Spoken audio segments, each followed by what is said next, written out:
This is WPSL Port St. Lucie, the talk of the Treasure Coast.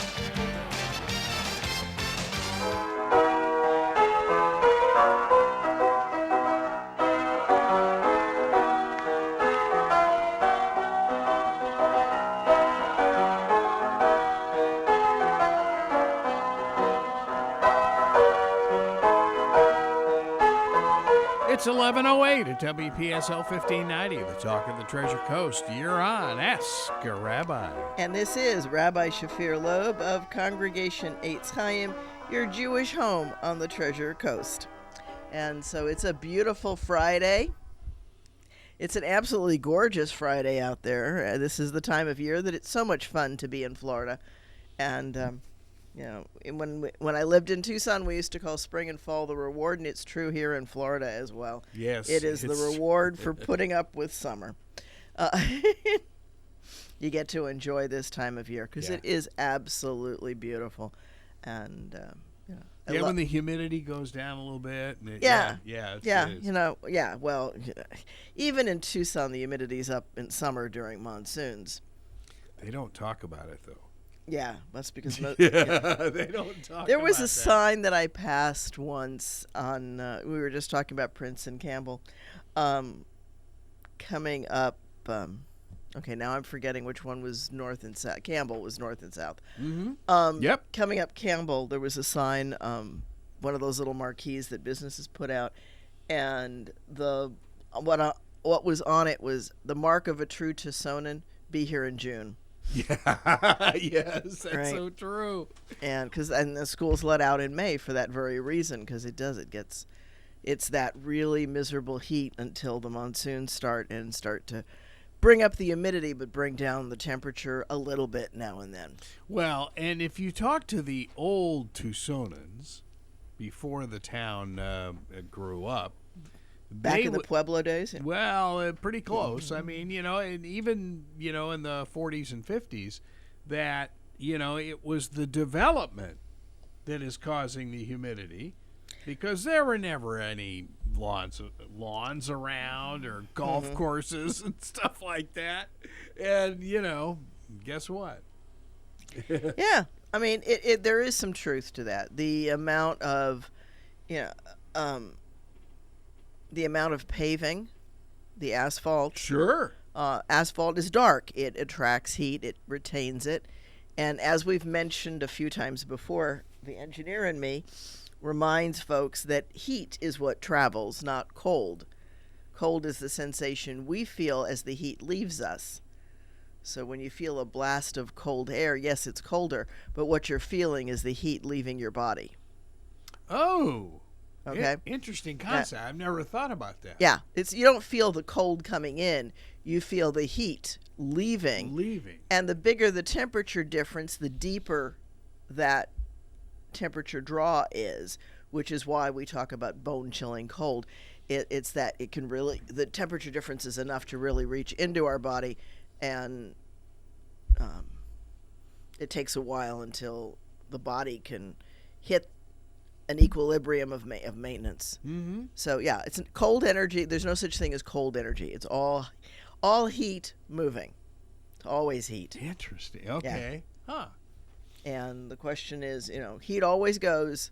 It's called entropy. Heat goes where it's colder. And so we feel cold. We recognize that sensation of heat loss and call it cooling. Oh. Okay. Right. So what an air conditioner does is it takes the heat out of the air by, in the case of a swamp cooler, it's by evaporative cooling. Oh, I remember right? those. Heat goes in. I love those. We had both the swamp cooler and the air conditioner. And as I tell people, in Tucson, we only ran the air conditioner in July and August. Yeah, only 2 months a year, maybe a week either side into June or September, but yeah, most of the year it was the swamp cooler until the frost came, in which case you drained the swamp cooler. Yeah, I was gonna say, that's yeah. Yeah, I could remember our lawn guy did the draining of the swamp cooler, and he'd come scrambling because he had a bunch of houses to hit and would do that. Oh, my. So, okay, who do we have? I think we have a call in today. That we do. Ah, and who is it that's calling? Tom, thank you for calling. What's your question or comment, sir? Excuse me? Oh, you know what? Hold on a second. Hang on a second, Tom. I'll be with you in a moment. Hi there. Okay, now let's try that again. Thank you, Tom. Tom? Hello, Tom. Yes. There we go. Okay. Go for it. All right. I just have a question. Are you familiar with the Messianic Jews? Am I familiar with Messianic Jews? I am familiar with people who call themselves that. Yes, sir, I am.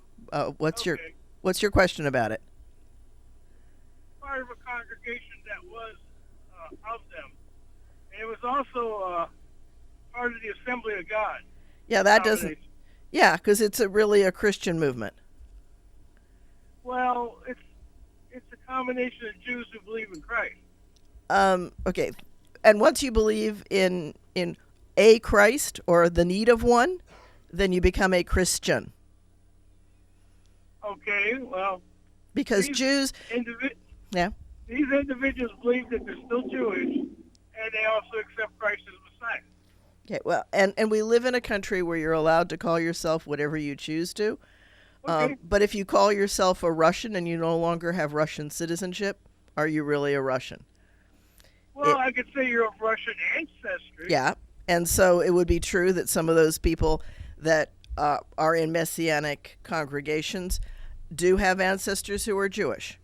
And I'm not saying that Judaism's a nationality, so I need to be really careful in that example. Yeah, no, I understand there's a difference religiously. There's a huge religious difference. Here's the piece. Jews do not reject Jesus. Jews reject the idea of original sin. Okay, that's more of a doctrine, I think, of the Catholic Church. I think that's a doctrine of Catholicism. Catholicism, yes. Well, no, Not that I know of. it's a doctrine of Christianity. Because why do you need Jesus if you don't have original sin? That's not the thinking behind most Christians that I know of. Well, then why do there's no reason for a Jesus kind of individual. God is perfectly capable of forgiving us for our sins, says the Jew. Right. Right. If God can create the universe and God can create humans, God can forgive humans who sin. The Right. idea that you need somebody to do any part of that doesn't make any sense within the Jewish framework. Okay, Most so that's Christian the beliefs- fundamental difference. Okay, but most Christian beliefs that I know of don't believe in original sin. That's a Catholic doctrine because I was brought up Catholic. Okay, then again, I'm going to As come far back. as What does Jesus do for you, if not to forgive you for original sin? Forgive you for your own personal sin. So I can go out and rob a bank and Jesus will forgive me? That's possible. Then that's a problem. Okay, if Well, we can hurt fellow human beings, and that's okay, that's a problem. I didn't say it was okay. But if you're forgiven Because for it's it, forgivable. well, There's a difference between okay and forgiven. all right. Well, and that's true. Forgiving is what I do to let go of carrying my anger against you. Forgiving Okay. is not for the person who receives it, but for the person who does it. That's right. And Okay. Jesus So forgives Jesus those is who riding really high because he's forgiven everything, and he's got no problems, and that's that's where you carry that to. No, he doesn't have problems. He has the problems of us on his back. I don't think so. I think Okay, well that's my Christian belief. I understand, and I think Okay. that humans need to take responsibility for our actions. Otherwise, people will lie, cheat, and steal. Well, Without I didn't say any- God approves of it. There's a difference. He doesn't approve of it. Well, again, I'm going to come back. There's nobody on earth who can't go to God directly. Nobody on earth, Jewish or not. Because God, if God is omnipotent and God is love, which is what Judaism teaches, because when Jesus says love your fellow man, the other humans, what he's doing is quoting the book of Leviticus. Leviticus, the very middle of the Torah of the first 5 books, where it says love your neighbor as you love yourself. Gee, that sounds familiar. Right. That's because he was quoting it. The other thing that is very often quoted by Jesus is Shema Yisrael Adonai Eloheinu. Listen, Israel, pay attention. God is one. Love God with all your heart, with your soul, and your might. And interestingly, Muslims say the same thing. That's a very common. That doesn't say it to Israel. It says listen up. Well, both Muslims, Christians, and Jewish people believe in Moses as the beginning of the No. beginning of. They don't all believe in Moses. We believe in Moses, but not as the beginning. The beginning is I don't mean Abraham. the beginning. Well, all right. I'm sorry. I got a little mixed up in the starting point. Those are key I'm not points. an expert on the Old Testament. I hear you. And that's part of the point. Okay, is that what you call Old Testament, we call scriptures, and it explains that humans and God have this relationship, and that relationship, le'olam va'ed, to all time and space by God's promise. And if God can't keep God's promise, we've got a bigger problem than we think. Okay. Well, I've got an appointment right now, so I appreciate talking with you. Absolutely, Tom. Thank you for calling in, and bye-bye. And so that is a fundamental issue. That one of the differences where we're coming up to Passover, and I'm always amused by people who try to tell me that that Jesus is the lamb, and I get the idea of a sacrificial lamb, of something being sacrificed. Quite candidly, I have problems with a parent who has to kill their child for your problems. And that's taking it to an extreme. And I did that just to make a point. And not to ridicule and not to put down. Christianity is a wonderful system for Christians. And it works well for most Christians. Although, as I've said other times on the show, the thing that scares me the most is if somebody comes at me and says, "Hi, I'm a Christian," then my initial gut reaction is, so you have to tell me because I won't be able to know it from your actions. Right.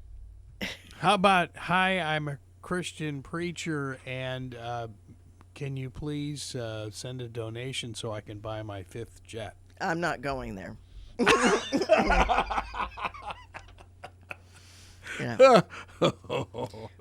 But seriously, businesses that have to tell me that they're operating on, so we'll get to that question, right? Does that tell me you're going to lie, cheat, and steal and rely on somebody else to forgive you and for you, therefore, not to be accountable?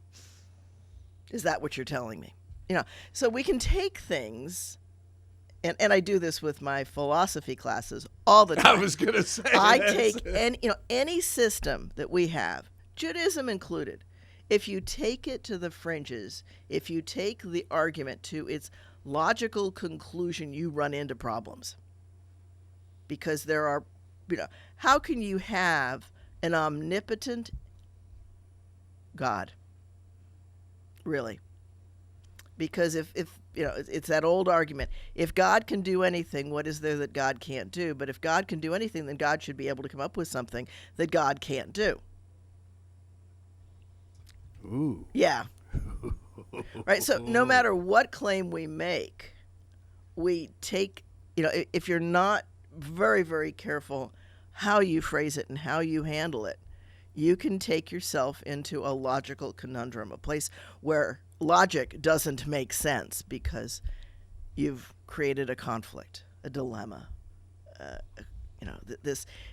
Things fall apart at the fringes. And maybe that's why, here we go, maybe that's why the Buddha said we go the middle road.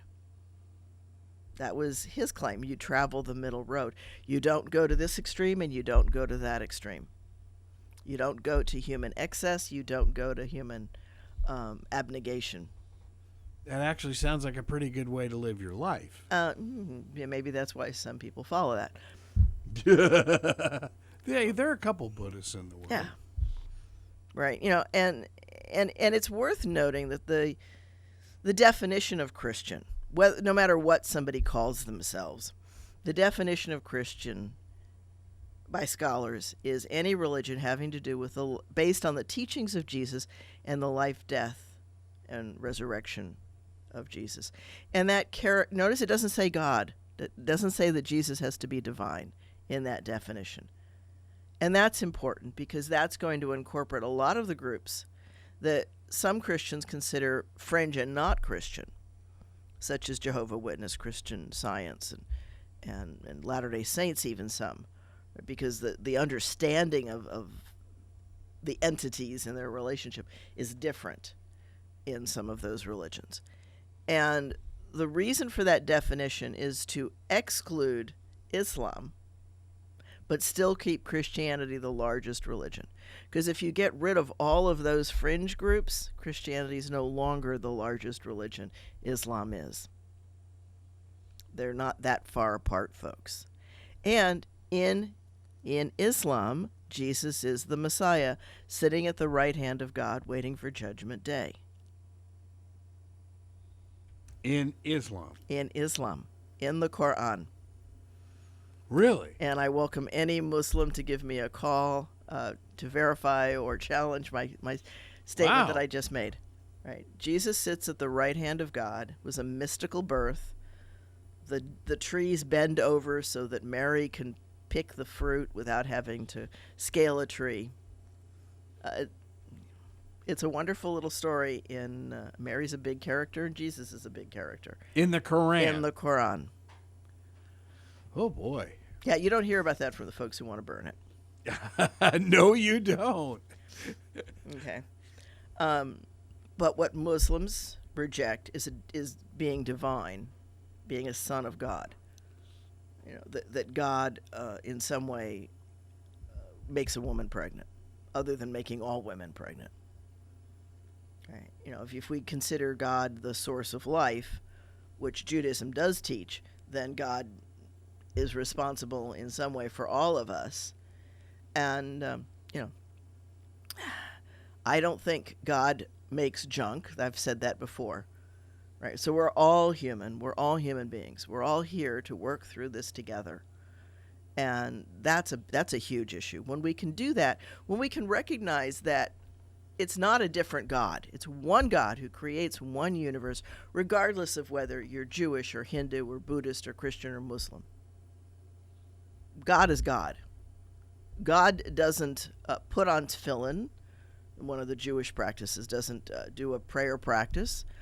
God doesn't bow down to Mecca. God doesn't, God is God. And you have to remember, she is God. Oh. He, she. Right? Well, Oh, no. We're going to get into that. I was just, I have a couple of students that I'm teaching Hebrew to, and they want to learn biblical Hebrew. So, of course, we start out with Genesis, and they're reading it in Hebrew and working through learning how to translate it. And, Here we Elohim, go. yeah. Merachefet. That's the feminine declension. What you have to realize about Hebrew is that it is a genderized language. What does that mean? It means that everything in Hebrew is male or female. And there's no it? There is no it in Hebrew. Oh. There is no it. The table, he. The door, she. The window, she. Really? Yeah. Everything is genderized, not because it has that gender, but because you need to know whether to use feminine or masculine declension on the verbs. And God gets both. God gets both. Masculine and feminine declension in Scripture. So clearly gender is not significant Jewishly as far as God is concerned. Right. Yeah. And, yeah. So, yeah, for all that he or she provides. He and she. He and she. Yeah. Which is actually why in the prayer book that we use in our congregation, God is not genderized. You will not find God referred to as he or she. The only place that you'll find that at all will be in songs that are copyrighted to their authors. And in most of those cases, it's usually a he, she, or something like that. Or we'll insert in a bracket something else. But you look at the famous pictures and stuff of the old man with a beard on a throne. Yeah. Yeah, that's a wonderful 3 to 5 year old image. If God looked that human, I don't know how God could do the things God does. The one thing that Torah does tell us, God has no form as we know it. And if God has no form, then all of a sudden God can't have a form. When people say things like, that's the finger of God, which the wise men tell Pharaoh, they're not saying that God has a hand with 5 fingers on it, or a chicken with 3, whatever. What they're saying is that, God has metaphorically run the finger through human affairs and changed the course of things. And we can have a discussion about whether or not that's really the case. When does something like a COVID become a God event, and when is it really humans being careless and sloppy with each other and inconsiderate? Yeah, I heard one religious individual say, how can God allow this to happen? Oh, yeah. It's going, oh, man. Because God had to. If we have free will, again, we're getting to those issues of getting to extremes. If we have free will, then we have to have free will. God can't dictate. God can't set limits, or it's not free. Ooh, I like that. Right? So we have the capacity to do horrible things. Most of us don't do that. Right? And we consider the people who do to be mentally ill. Right? Right? They have an illness. It's governing their mental capacity to the decision. A pathological liar is pathological. That means it's not healthy. It's not normal. When you have a pathology, you have an illness or a condition or a disease. It's not healthy.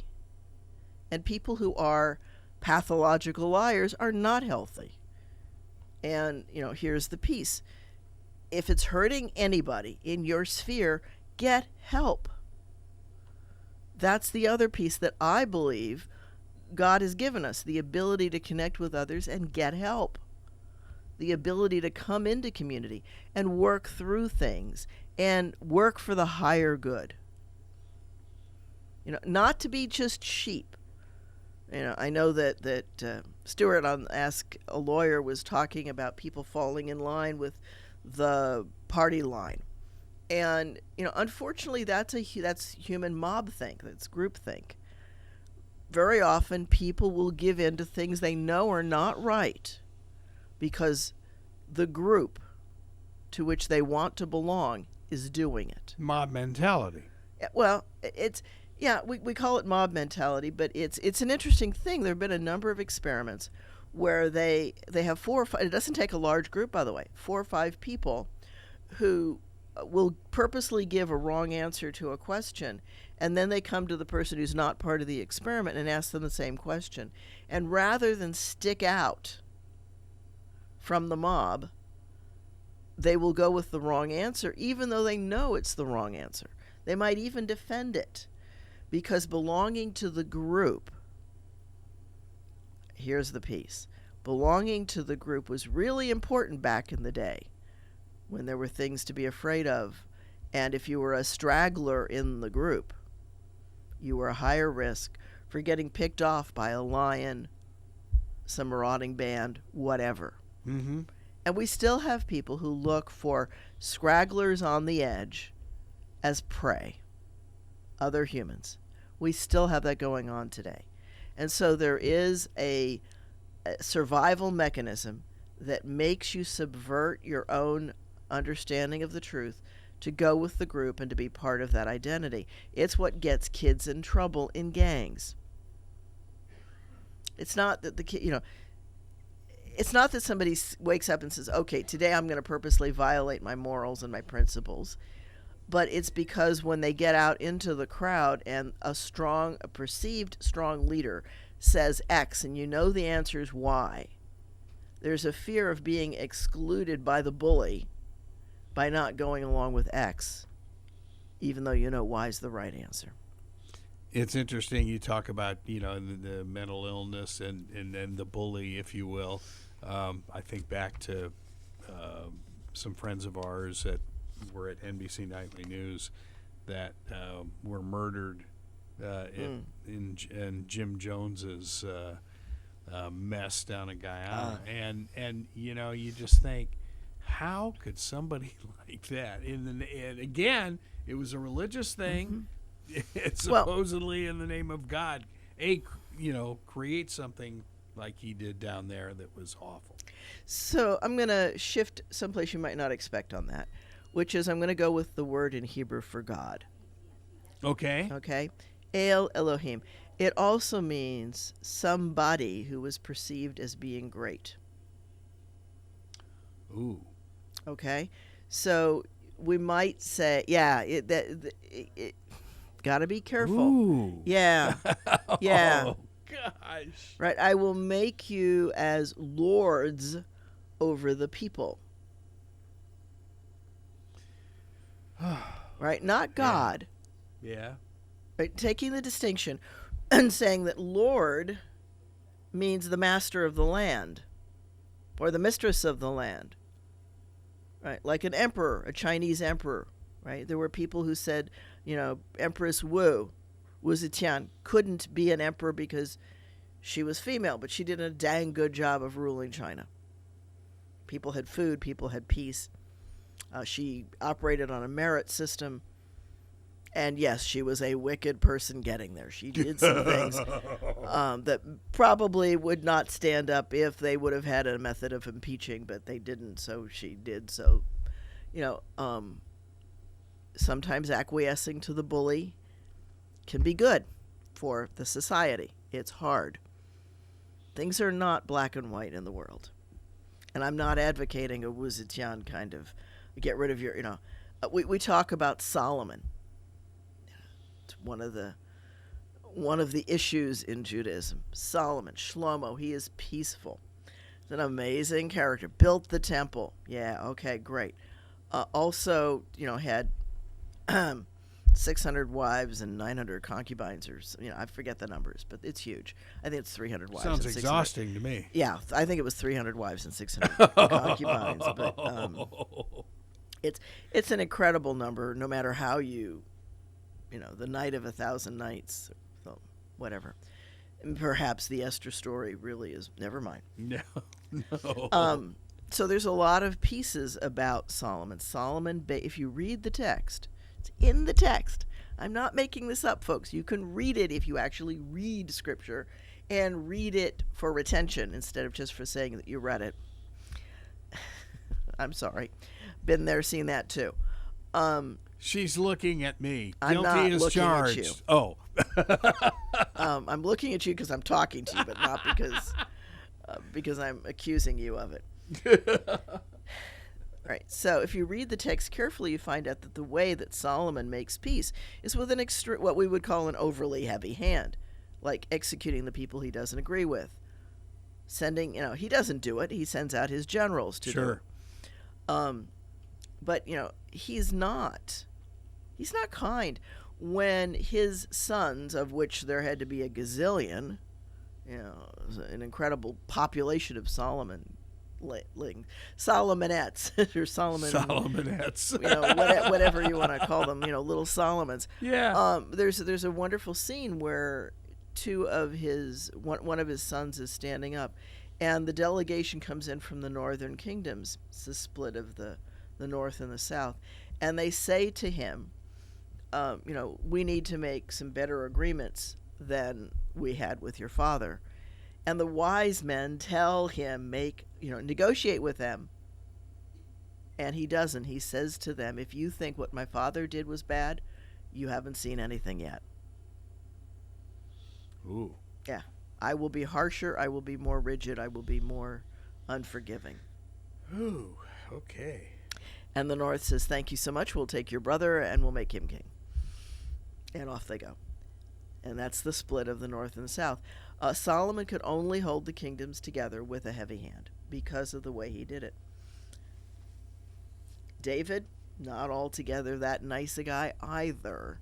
And, it's interesting, right? Because Solomon's mother, most people don't pay attention to this, is Bathsheba, the woman on the roof bathing, who just happened to be bathing at evening time when the king would take his walk. In line sight of the palace. I was going to say, now wait a minute, how tall is that roof? Okay. Well, because the castle, the palace, the where David lives is on a very high spot, so everybody who's clustered around him. And remember that Bathsheba is married to Uriah the Hittite, right? Not even a Jew. She's married to a non-Jew who happens to be in the military because it's in one of David's kingdoms. David had many religions in his kingdom. He was very tolerant of any and all religions, as was Solomon. What is a Hittite? It's one of the peoples who lived in Canaan before the Jews came. Okay. The Hittite. Wherever that was. I don't know where the land. I can look at a biblical atlas and see if scholars have any ideas. But it's one of the peoples who lived in the area. So she's married to him, and he's a general. He's a high maybe not a general, but he's a high officer in the military. And when David can't trick him into going home when she's pregnant, so that their love child is raised as his, then he has Joab set him up in a battle, of putting him up in the front where the battle is heavy, and then retreating and leaving him there to be killed by the enemy. So it's not a very pretty picture, but the only child get out of my mouth yet. And Jerry, 1 minute will be with you. The only child that dies in Scripture is that love child, so that we know that Solomon is legitimate, because it's after Uriah has been killed and after David has made her his wife. Oh, boy. Yeah. It's interesting. Man. There's so much more there if we really dig in. And with that, Jerry, thank you for calling, and thank you for your patience. Good morning, Rabbi. Good morning, Greg. Good morning. I was wondering, I did a paper on the Lincoln-Douglas debate when I was in school, and all leading up to the Emancipation Proclamation. I was so young when I did the paper, but I just wanted to make sure that Frederick Douglass and the Lincoln-Douglas debates were two separate people. And was it all, were those debates all leading up to emancipation? I'd like to listen off air if that'd be okay. Yeah, that's fine. Okay. So the question, and maybe, Jerry, so let me see if I've got your question correct. You're talking about the Lincoln-Douglas debates, and you're asking if that led to emancipation, correct? He's gone. Okay, you're gone, Jerry. I'm going to defer that one to our debate expert. Stuart, are you Stuart listening? Address, yeah. Yeah, give us a call and talk about, because that debate's your ballywick, not mine. Yeah. Mm. Yeah, we're talking just a couple semesters earlier, normally. Yeah. Yeah, we're set in other debates. So I will defer. I'm going to guess that emancipation was in the air, because it even was in the air as early as the forming of the Constitution. It was specifically not addressed in the Constitution for fear that it would rip the southern colonies, who needed the slave labor to farm the lands the plantations. Plantations are built on the idea of unpaid labor. That it's not free, but they're not paid a salary. They are given unacceptable, for lack of a better word, depending on where they were. Jefferson slaves, we know, were treated much, much better than slaves in many different communities. They ate on china. They had more creature comforts. And, as we look at different things in history, it's important. If you look at the slave quarters, they're small, but everybody had outdoor privies, even the rich. They had outhouses because we didn't have indoor plumbing. They might have had a servant to wash out the pan that they used so they didn't have to go outside, which certainly was not a pleasant job by any stretch of the imagination. That's a whole different issue. And I'm going to fast forward to a couple of things, but let me flip on that comment. That's one of the things when they bring in the women into Tucson. And a group of Jews did that, brought in women so that the Jewish men who had gone there to do business could have wives instead of marrying locally, because that's what they were doing. And that created its own challenges and issues. Yeah. It's why a lot of Jews have Spanish surnames. Okay. But the first thing that the first women who come into Tucson say, they look around and they say, you know what, we need to put floors in these houses. Yes. Right, because the houses that had been built floors? were dirt floors. Sure. They used to pin a cloth to the ceiling because of the ways that the roofs were made. You needed to catch those little creepy crawly things before they landed in your soup. And so people pinned fabric up to the ceiling to catch those so they wouldn't fall on you. And then you emptied that out periodically. Those are things that we don't realize because we've moved away from that. As we've learned to build our homes better, more isolating from the outside, and, thank you, cockroaches, that you still find ways to get into places. But, we're getting better at that, and worse in other ways, that we look back and we forget how people lived for a long time. The biggest thing that buildings did was offered you shelter from rain, mostly, not perfectly, and from wind. It could contain some of the heat. So when you're talking about the Jewish women coming to Tucson, was that, late 1700s, early 1800s? Yeah, somewhere in there.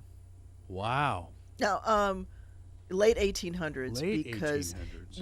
what they start, which is the Jewish women in Tucson were impressive beyond words. They start a burial society. They start connecting with people who are grieving. They start bringing in kind of a hospice type thing. Hospice and also caring for the survivors in the family when you lose somebody. Yeah. And they start doing all kinds of things like that. They start bringing social services in with them. One of the things that they do is they create the temple of the poetry and the performing arts theater. Oh, yeah. It's only a few blocks away from the Stone Avenue Temple, which was built in 1910. It's the oldest synagogue in the Arizona territory, and the women were responsible for that. And they did a couple of amazing things. They set a competition up with the stonemasons at the time, and did a competition who could build the wall the fastest. And so the walls went up very quick in June. Wow. Yeah, they started building in June, and they were done by September. So they did that with a lot of contests. Oh boy! Can you imagine building in Tucson in those days? No. In the heat of the summer. No. But it was, So they were mostly what? You say Spanish names from Spain? Well, the men who had married before the women came tended to take local women. Right. Okay, so which could have been Papagos. Which could have been anything and everything. Yeah. and we see a lot of that. Another place that women came in from was San Francisco. San Francisco had a large Jewish population very I'm early sure. on. It's Yeah. actually where Wyatt Earp is buried. I'll throw you weird curves. Yeah. Wait a minute. What? Yeah, in the Jewish cemetery. I thought he was buried in Tombstone. Uh-uh. Okay. San Francisco. No, he and Sarah left Tombstone. Wow. Yeah, you did throw a curve. Yeah, if you read the story of Wyatt Earp, it's interesting. Okay. And so are the women in those times. But anyway. Wow. And not necessarily given to truth, sometimes given to exaggeration as well. Yeah. So it's important to Oh, recognize. you mean exaggeration is not new? So it's important to recognize that having, floors in your homes, having something other than a bit of straw to sleep on, is relatively new. Toilet paper is new in the scheme of things. And yet, look what we're so desperate for. Yeah, endangered Yeah, a well, year ago. a year ago is like you go find some, and at least we're not doing that anymore, and at least not until the next hurricane, and then we'll see the water and paper go in their way as well. Sure. So that's part of it. Recognize that part of the founding of America absolutely required slaves. They originally sought to enslave the native populations. It's a big part of what Columbus did.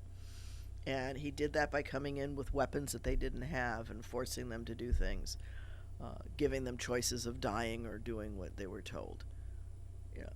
Ostensibly, because they were bringing them civilization and God. And Right. everything. In the name of, Yeah, all that stuff. And one of the reasons why they bring in African slaves, why that whole slave trade starts, is because the Native Americans, the American Indians, and the natives that they found elsewhere they were more willing to die than they were to try to live as a slave. They were not, it was not the kind of life that they were willing to teach people how to farm, but not to do the farming for them. And, yeah. So they had to import a population to enslave. And by taking children, a lot of the slaves were brought in as children. Oh, I'm sure. Yeah. And, for a couple of reasons. One, it's easier to catch a child than it is an adult. And again, you want to talk about the danger of being away from the group. If you're isolated, walking alone, you're much more easily to capture and end up in a bad system. I want to say that the human traffickers in many ways are doing the same thing. They're looking for the young people, male and female, by the way, that are attractive enough. They don't have to be super attractive. They only have to be attractive enough, and are isolated from their peers and their families enough. That's why runaways are in so much trouble, because they tend to be more isolated.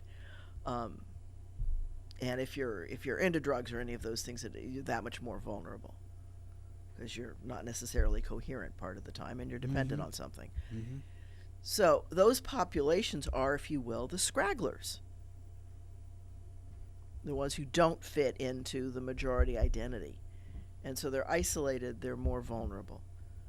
So we still have slaves today. We have far too many of them. That's what the whole human trafficking thing is about. And it happens right under our noses, and we condone it by not fighting it. So I'll flip everything on its end that way and say, it's high time that we stopped abusing other human beings, period. It's high time that we started elevating human beings. And it's high time that we started doing what's right because we know it's right, and not being afraid of whack-a-mole. That we need to create a safe enough society that there are not scragglers, There's a Jewish injunction, and it's coming up right now in Torah. It says, remember Amalek. Right? Blot out the memory of Amalek. What does that mean? That doesn't mean go and kill Amalek, which is how most people take it. What it really means is get rid of the danger for scragglers. We talk so much about human trafficking. The homeless problem in this country is staggering, and there are children there too. The number of people that grow up thinking the object of life is the women who grow up saying have a child and get on welfare. Right? Yeah. That have that system. That's a societal problem. That's it's interesting because I'm taking a business course, and there's a process right now in business, and Toyota just went through it, a number of others, called radical reengineering, right, where you basically redesign what you're doing. Yeah, it's part of the time you can organize your desk, and other times you just take the hand, throw everything on the floor, and you put it back in order where things belong and in a way that's functional. Oh, man. As opposed to just taking one stack at a time. Yeah. There are times to take a stack and do incremental improvements. There are times to throw everything out, get a new desk, and pick up the pieces that work and dispose of the rest. If I did that, it would take 20 years to put it all back. No. That's an illusion. That's an illusion. You haven't seen the desk. Wow. Okay. So, and I'm a person who doesn't throw things away casually. Right? Yeah, ask my husband. He'll almost accuse me of being a hoarder. Oh, no. Fortunately, a lot of that stuff is electronic. So I contribute to the Internet of Things. Yeah. Well, yeah. That does happen. That I think is the key, that we've got to start teaching our children critical thinking.